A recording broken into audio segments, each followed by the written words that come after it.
Siguro nga't masyadong mabilis ang pagyanig ng puso mo para sa puso ko.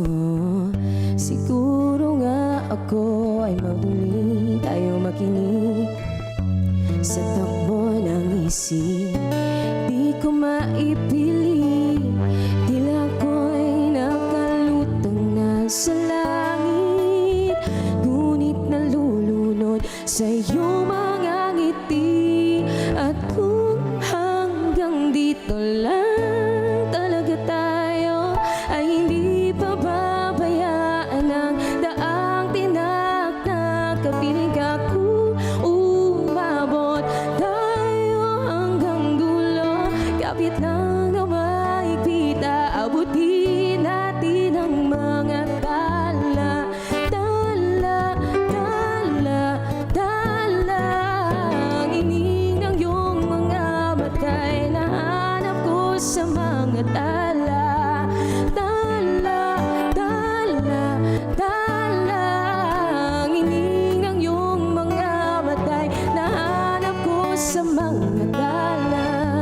Maaari kinabukasan ay mag-iba ang ihip ng iyong dinanais. Ngunit kahit na pansamantala lang, ikaw muna'y maging akin. Tila ko'y nakalutang na sa langit, ngunit nalulunod sa iyong mga ngiti. At kung hanggang dito lang talaga tayo, ay hindi pababayaan ang daang tinaktak. Kapiling akong umabot tayo hanggang dulo. Kapit lang na makikita, abutin natin ang mga tala. Tala, tala, tala. Ang ining ng iyong mga mata, nakikita ko sa iyong mga mata. Tala, tala, tala. Ang ining ng iyong mga mata, nahanap ko sa mga tala. Hindi man ako nilagay sa mundong ito para sa iyo. Parang nakatingin ang buong daigdig pag ako'y yakap-yakap mo.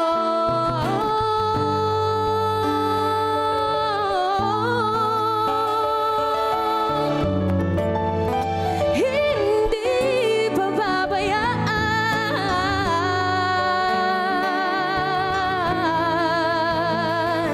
Kapit lang ang maikita, abutin natin ang mga tala. Tala, tala, tala. Ang ining ng mga tala'y nakikita ko sa iyong mga mata. Tala, tala, tala. Ang ining ng mga tala'y nakikita ko sa iyong mga mata.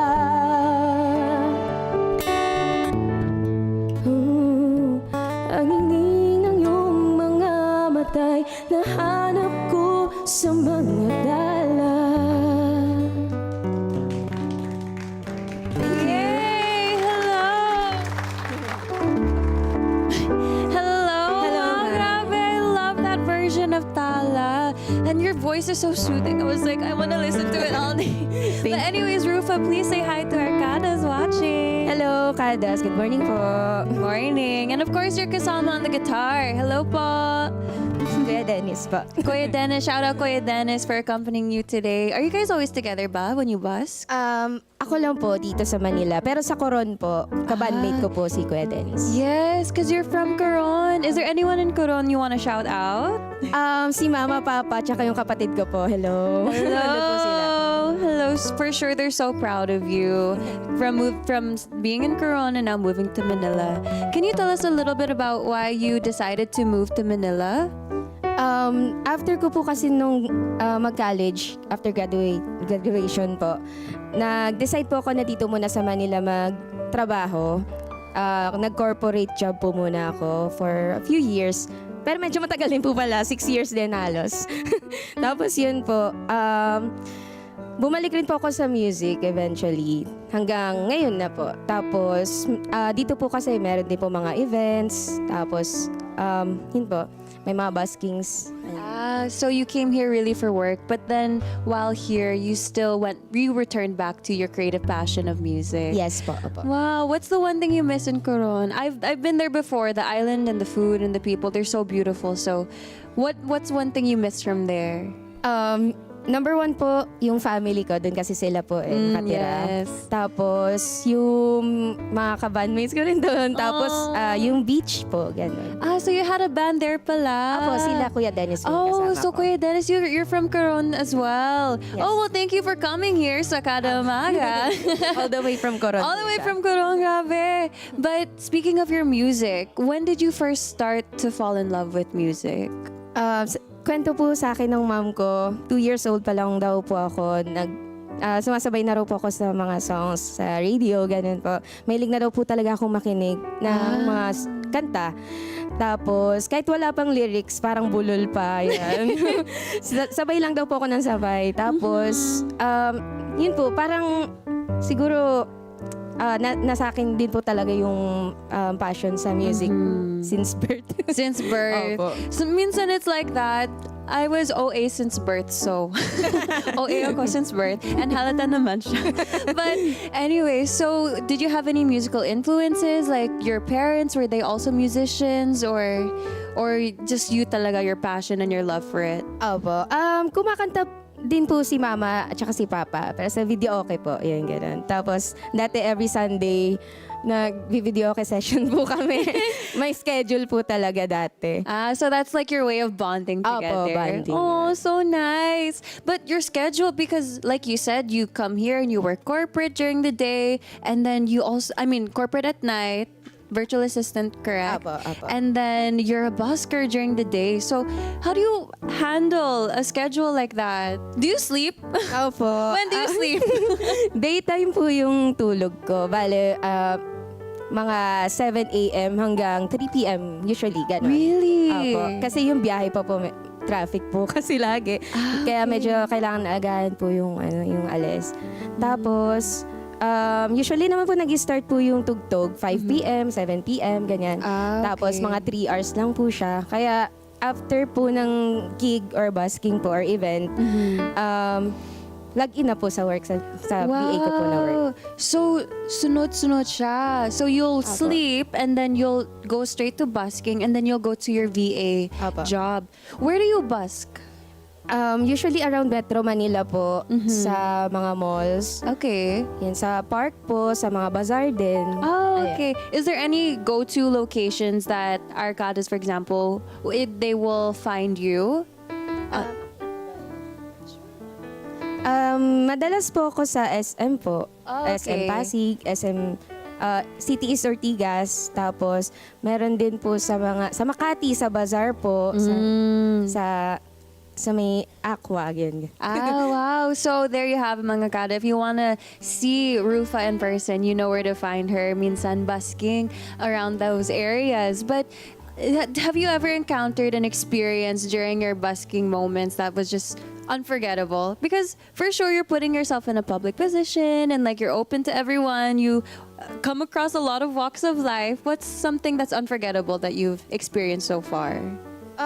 Unforgettable po, siguro, I can say yung sa tip po, may nagbibigay po ng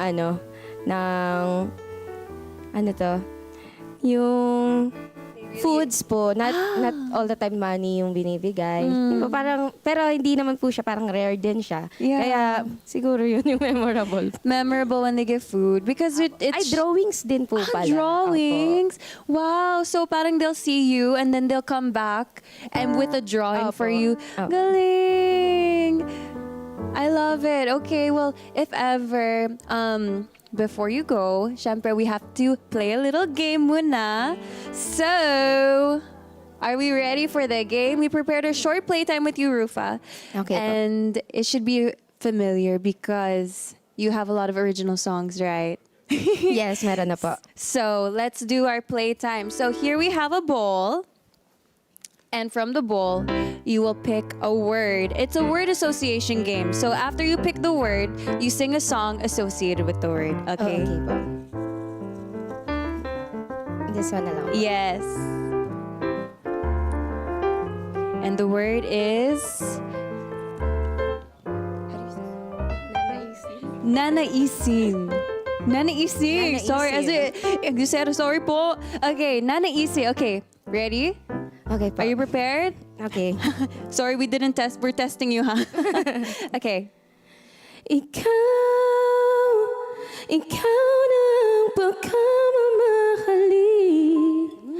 Habang buhay, ikaw lang na naisip. Wala nang ang ibang ihilingin. Panalangin ko na'y tumating.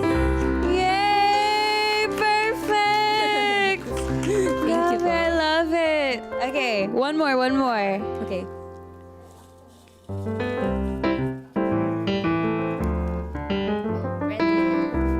Breadwinner po. Breadwinner. Okay, whenever you're ready, sing to us. Sige, siguro po, hindi siya yun nandun mismo sa word, pero, about siya sa, about sa breadwinner. So it's not the word itself, but the feeling. Okay na po ba yan? Go. Kung kailan sarili mo naman ang pipiliin, mga luha mo rin ba'y patuloy lang paaakusin? Tanong ko lang, huminto ka at pansinin. Oo, ikaw, kailan mo mamahalin?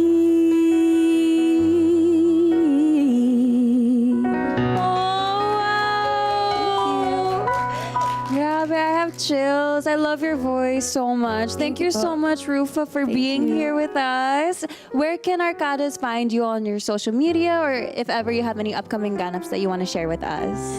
Sa Facebook po, it's Rufa Obispado Music.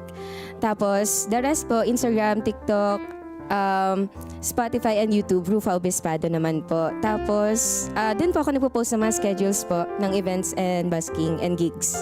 Yay. For sure, we'll follow you there. And thank you again. Thank you. And Thank thank you, you po for ma'am. coming here today with us sa Kada Umaga. Let's get together. Sunday 25.